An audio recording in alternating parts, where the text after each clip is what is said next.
On le surnomme le grand Guy Saint-Onge, un homme à multiples talents. Guy Saint-Onge, bienvenue à la boîte à musiciens. C'est gênant comment c'est. C'est gênant. Là, tu me donnes pas de chance. Apparemment, c'est ce que les gens disent de vous parce que vous avez beaucoup de talent, vous avez fait beaucoup de choses dans votre carrière. Ouais, je pense que ça a probablement rapport parce que ma carrière n'est pas aussi fantastique que ça, mais sauf que, étant donné que j'ai fait beaucoup de télé, les gens m'ont peut-être vu plus que d'autres musiciens qui ont bien plus de talent que moi, puis ils sont moins vus. C'est peut-être ça. Mais c'est pas de la fausse modestie, c'est que je me rends compte que quand je côtoie des musiciens, je parle d'orchestre symphonique, tout ça, c'est des monstres. Oui. Mais ils se font pas arrêter dans un centre d'achat en disant « Ah, c'est un musicien! » Tu vois? Fait que c'est la seule chose, c'est que vu que j'ai fait beaucoup de télé, ben, les gens ont l'impression que je suis peut-être un plus grand musicien que j'en suis. Vous avez beaucoup de modestie, finalement. Non, non, non, c'est vrai quand même. Parce que je connais des grands musiciens. Oui. C'est ça. Oui. J'en connais des... Tu sais, je me place à ma place, tu vois. Oui. J'ai déjà dit, en toute modestie, je suis un grand musicien dans la petite musique. J'aimerais être un petit musicien dans la grande musique. Tu comprends? Oui, c'est très beau. Puis c'est une quête, ça, à l'infini. Tu veux t'améliorer toujours, tu veux découvrir d'autres sortes de musique et tout ça, puis ça n'arrête pas. Mais vous avez quand même plusieurs années derrière vous, oui. C'est ça? Tellement que j'en mets plus parce qu'elle est trop sérieuse. Mais quel était là, votre parcours finalement? Vous m'avez parlé là, de l'orchestre symphonique, mais il y a eu d'autres choses aussi. Vous m'avez parlé de la télévision. Quel a été le parcours juste? En fait, j'ai commencé à 10 ans à faire de la musique, autodidacte. Je me suis retrouvé avec la chance d'avoir un piano dans tout ça quand on a déménagé et j'ai pas arrêté de jouer depuis ce temps-là.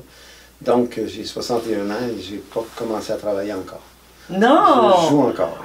Vous êtes chanceux de ne pas travailler, puis d'être dans le plaisir. Et quand tu dis c'est important, je suis chanceux, je le sais, et c'est pour ça que j'ai vraiment le besoin de partager la musique. Parce que, honnêtement, là, si on regarde ma vie, là, la musique m'a tout donné.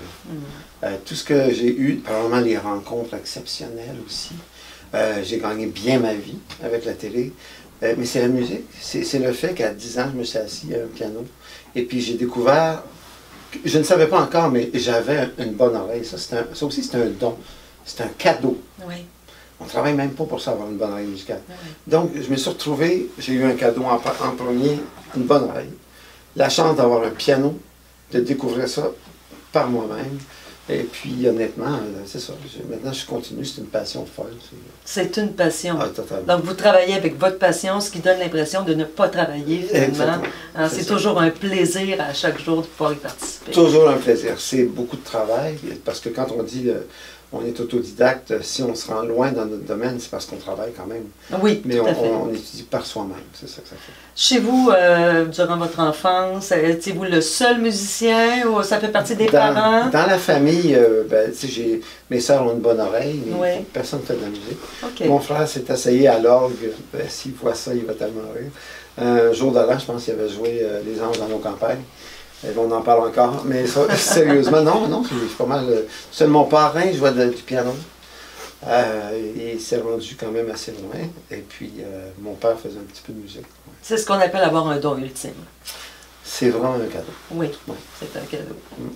Et puis, prochainement, là, je sais qu'on a su que à l'Île aux Coudes, il va y avoir plusieurs spectacles. On parle de 11 spectacles. Oui. OK. Et puis, je pense que la scène où est-ce qu'elle est située, j'ai lu un peu dans le parcours qu'est-ce qu'il en était.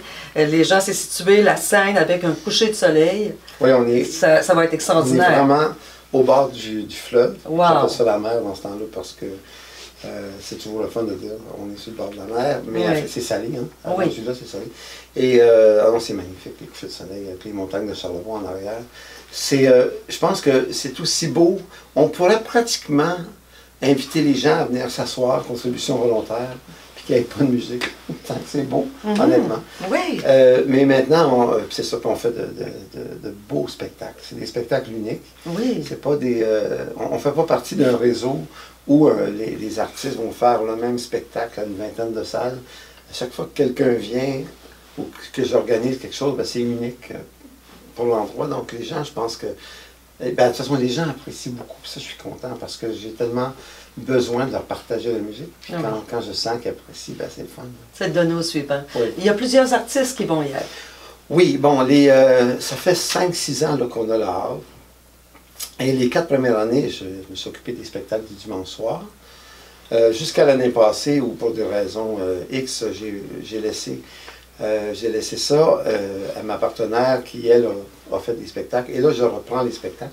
L'année passée, j'avais par contre parti une nouvelle série qui était Jazz sur mer, les samedis après-midi, que je vais refaire encore, parce que ça a été un beau succès. Donc là, cette année, je m'occupe des deux séries de spectacles. Les 2 séries de spectacles. Au printemps, j'avais pas un cheveu blanc. OK. Donc, beaucoup d'événements qui vont avoir lieu à l'île aux Coudes. Oui. Sous votre... c'est vous qui allez diriger tout ça. OK. Est-ce que les musiciens qui sont invités pour le hall, qu'on appelle l'arbre musical, ce ne sont pas les mêmes pour Jazz sur mer, évidemment? Pas nécessairement. Je peux varier. Ça dépend toujours de la musique. Tu vois, pour les spectacles du dimanche cette année, j'ai décidé de faire des hommages. Changer de formule un peu, parce que on faisait venir de très très bons artistes, mais on a fait le tour vite, parce que après 50 shows, on a fait pas mal de tours. Okay. Et puis plutôt de recommencer, puis rappeler mes amis, c'est vraiment tous des amis, avec mes amis de télé, je les connais tous, ils ont été tellement généreux tout le monde, mais au lieu de recommencer tout de suite la série, puis aller en chercher bien sûr des nouveaux, je me suis dit, il y a des gens là, avec qui j'ai travaillé, des Aznavour, je vais en parler des artistes. Voyez-vous, le gala que je fais le 30 juin, j'ai beaucoup de peine. Michel Legrand, qui était un ami, un vrai ami, mais surtout, c'était mon inspiration, c'était mon mentor, vraiment. Il le sait, on s'est connus bien. Il est décédé dernièrement, donc j'ai fait un gala. Je vais lui rendre hommage. Il va y avoir plein d'artistes invités. Et le 7 juillet, je rends hommage à Jean-Pierre Ferland et Serge Lama. Wow! Et ça, c'est des duos, tout le temps, vous allez voir, québécois-français, sauf à une place.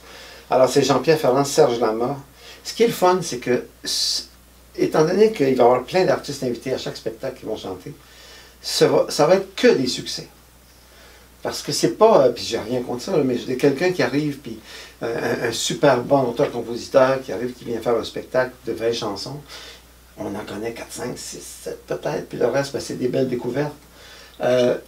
C'est peut-être un peu moins interactif dans ce temps-là, parce que les gens chantent moins. Mais là, imaginez, c'est facile de trouver 10 chansons de Jean-Pierre Ferland, les plus belles. Les spectateurs vont en avoir plein les yeux et plein les oreilles. C'est ça, je comprends. La formule, c'est qu'avant les spectacles, je m'assois avec les artistes ou tout seul et je raconte des anecdotes. Parce que comme je dis, j'ai travaillé avec tous ces gens-là, ou presque, et j'ai plein de choses à raconter. Donc le 7, Jean-Pierre Ferland, Serge Lama. Après ça, le 14, Claude Léveillé, Michel Fugain. Après ça, ça aussi, c'est quelque chose, une belle anecdote de Claude, qui est triste aussi, en tout cas, plein de souvenirs. Le 21, Félix Leclerc et Jean Ferrat. C'est beau la vie. C'est beau la vie. Le 28, Jacques Brel et Raymond Lévesque. Wow! Le 4 août, Francis Cabrel, Georges Moustaki. Georges Moustaki, pour moi, c'est comme je m'en ai dit l'ancêtre, mais c'est celui qui a ouvert les portes avec Brassens, des grands textes avec la guitare seulement. C'est beau. C'est vraiment des grands noms au niveau de la musique qui vont y être. Ça n'arrête pas. Aznavour, Claude Dubois, le 11. Après ça, Gilles Vigneault, Gilbert Bécaud. Oui! C'est des gens avec qui j'ai travaillé, tout le monde. Et là, puis le concert de fermeture, le 1er septembre, ben là, on fait hommage à Joe Dassin, Georges Brassens, Sylvain Lelièvre et Claude Gauthier. Quel bel hommage! Oui. Puis là, il faut que je vous dise quelque chose. C'est que dans les spectacles de jazz cette année, l'année passée, j'ai fait avec des chanteuses et des chanteurs de jazz. Je trouvais que pour la première année, c'était le fun, rendre ça accessible, les gens, bon. Mais il y a eu une belle réponse. Puis là, moi, j'ai eu la chance de travailler avec les plus grands au Québec. C'est pour ça que je dis, quand on dit « Ah, M. Salon, vous êtes là », oui, mais quand tu as travaillé avec des gars comme André Leroux, Richard Baudet, Ron DiLauro, trompette, ça sera difficile de ne pas être modeste. Hein? C'est comme, des on monstres, dit qu'on ne peut pas réussir seul. Ah non, mais c'est ça. Alors, j'ai eu la chance de travailler avec ces gars-là. Donc, j'ai décidé d'avoir des instrumentistes qui viennent. Et puis c'est la même chose, on va parler, si on fait un hommage à Miles Davis, un peu, si on veut, on peut faire pas tous les grands du jazz, on va en parler. J'ai besoin de ça aussi, d'expliquer aux gens la musique instrumentale, improvisée, qu'est-ce que c'est, qu'est-ce qu'on fait. Et parce que ça a perdu, je trouve, un peu ses lettres de noblesse. à l'époque de Bach, quelqu'un qui improvisait, c'était extraordinaire. Parce que quand Bach arrivait dans un château, rencontrer un roi, il jouait quelques pièces et le clou de la soirée, c'était « Pouvez-vous improviser quelque chose? Et après ça, ce qui est arrivé, je pense que le jazz s'est un petit peu tiré dans le pied quand s'est mis à faire le jazz un peu trop free, un peu le jazz qui était comme « Ah, c'était difficile ». Ils se sont mis à improviser, mais un petit peu plus pour eux. Oui. Mais là, je vais essayer de, ben, pas juste moi, plein de monde, mais on va essayer de remettre le jazz à sa place pour que les gens, que s'ils se ferment les yeux, ils sentent le discours du musicien qui est en train de faire. Alors, donc, j'invite tous les plus grands musiciens à chaque samedi après-midi. Je peux vous poser la question, ça fait combien d'années qu'il y a le jazz sur mer à l'île aux Coudes? C'est ma 2e année. 2e année? Oui, c'est ça. L'année passée, c'était des chanteurs et des chanteuses. Là, cette année, c'est des très, très grands instruments. Et pour le Havre musical? Ben là, c'est notre 6e année, je crois. 6e année. Ouais. Wow, c'est beaucoup d'événements quand même. Beaucoup. Ouais. Beaucoup de préparation, mais j'ai une belle réponse des artistes. Il faut en parler des artistes, hein. C'est des gens qui veulent rendre hommage à ces gens-là, qui veulent un peu s'effacer face aux grands qui viennent hommager. Donc c'est vraiment magnifique. C'est très généreux de leur part aussi. Ben, en plus d'être généreux, je suis certaine qu'ils vont être heureux de le faire. Oui, puis on avec les pièces qui sont présentées. Oui, oui. C'est important de dire aussi que c'est ta contribution volontaire. Et ce qui est important, c'est que c'est pas gratuit. Je ne veux pas parler d'argent, parce que moi, j'ai envie de partager la musique le plus possible. Mais les autres années, on disait contribution volontaire, puis il y a des gens qui venaient me dire « Merci, M. Saint-Onge, de nous permettre de voir Marc Hervieux gratuitement. » Je voyais que les gens ne comprenaient pas. OK. Mais là, je pense que ça commence à rentrer dans le langage, mais là, je vais faire contribution volontaire, suggérée, puis je vais mettre un montant, juste pour qu'ils comprennent. S'ils n'en ont pas, s'ils sont serrés, c'est correct. Je comprends. Il n'y a aucun problème, mais juste pour qu'ils comprennent que si on peut faire des spectacles comme ça, c'est que... Il y a des coûts aussi associés à tout ça. Oui, absolument. Oui. De toute façon, s'il irait voir une scène, ça coûterait beaucoup plus cher. Hein, s'il irait au Colisée Pepsi ou quelque chose comme ça, ça coûterait beaucoup plus cher. Puis c'est aussi pourquoi que je ne peux pas vraiment continuer comme les autres années. Ça va nous donner peut-être la chance de se refaire un petit coussin pour être capable de recommencer la route, d'aller chercher les chanteurs et les chanteuses. Là, j'essaie de faire quelque chose de différent, rendre hommage à ces grands-là. Mais c'est sûr que je ne pourrais pas me payer Aznavour. Il n'est plus là. Mais je ne pourrais pas me payer Claude Léveillé. Je ne pourrais pas me le payer. Il n'est plus là. On s'entend?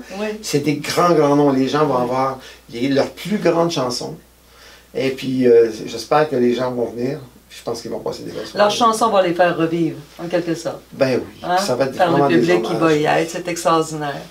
Monsieur Saint-Onge, j'ai su, ou j'ai lu, je pourrais dire aussi, qu'il y a une certaine fébrilité de votre part par rapport à ces événements-là. Je pense que ça vous le tenez à cœur aussi. Ah, oui, ben là, effectivement, c'est, pour moi, c'est un besoin que j'ai. C'est pas... c'est un besoin. Tu sais, quand les gens me disent « merci, merci, merci », j'ai envie de leur dire, ben merci d'être là parce que je le ferai de toute façon. Avant de faire des concerts systématiques, moi j'allais sur la scène puis je jouais du piano. Je me fermais les yeux pendant 1 heure puis j'improvisais au piano. Puis des fois j'arrêtais de jouer puis j'entendais des gens qui faisaient bravo, hein? Puis je regardais puis oh, il y a des gens, mais je le ferai de toute façon. Oui. Parce que j'aime ça. Je suis pas capable de passer à côté d'un instrument sans jouer. Puis je suis toujours en train d'écouter la musique sans arrêt. La musique, c'est vous. Oui. Et voilà. Monsieur Saint-Onge, merci beaucoup d'avoir passé du temps avec moi. Plaisir. Absolument. La boîte à musiciens. On est vraiment content d'avoir partagé avec vous ce beau moment à venir, évidemment. Ça me fait plaisir. Merci de m'avoir invité. Ça fait plaisir. Merci.